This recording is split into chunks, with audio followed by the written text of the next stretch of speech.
Ever wondered what Samsung's cooking up with their new Galaxy S25 series? Well, buckle up because today we've got some juicy leaks on the Galaxy S25, S25 Plus, and the mighty S25 Ultra.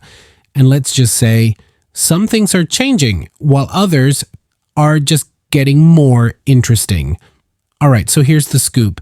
Samsung's Galaxy S25 family is on its way, set to debut in January. And we've got a sneak peek thanks to some case leaks.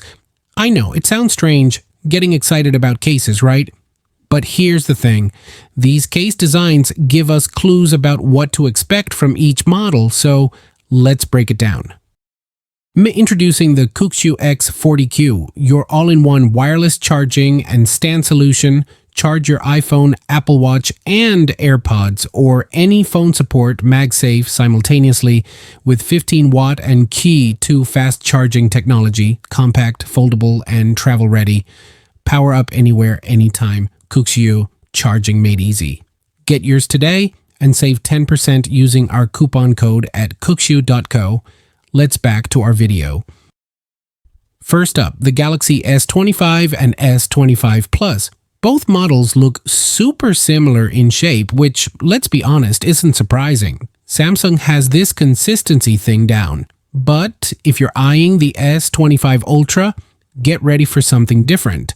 They've ditched those harsh, palm-poking corners of last year's Ultra. Yeah, no more hand cramps from holding your phone too long. The Ultra is going for smooth, rounded edges. I think we can all appreciate that upgrade, right? Now let's talk cameras because Samsung knows how much we all love our photos. The S25 and S25 Plus cases show the same vertically stacked camera setup we've seen before.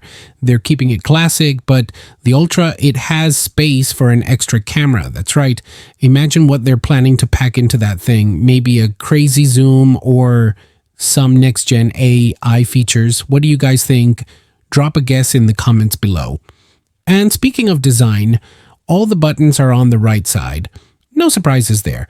Samsung's keeping it easy for all of us muscle memory warriors who are just used to it at this point. All right, quick question. Are you team titanium frame or team aluminum frame? Because here's the deal. The Galaxy S25 Ultra is rocking a titanium frame while the regular S25 and S25 Plus are sticking with aluminum. Titanium is strong, lightweight, and just feels premium, you know, but maybe aluminum's good enough for you. Let me know where you stand. And while we're talking specs, rumor has it that Samsung might go all in with the Snapdragon 8 Elite chipset across the whole lineup. That's some serious processing power. Think about it. Smoother gaming, faster multitasking, maybe even better battery management. Are you as hyped about this as I am? Hit the like button if you can't wait to see this processor in action. So here's the big question. Are you planning to upgrade to the S25 or are you more of an Ultra fan? Let me know which one's calling your name down in the comments. And if you're as curious as I am to see if these rumors turn out to be true, make sure to subscribe so you don't miss our first look when Samsung officially unveils the S25 series. Thanks for watching, guys. Remember to hit that like button, share this video with all your tech-obsessed friends, and stay tuned for more Galaxy updates. Catch you in the next one. Peace.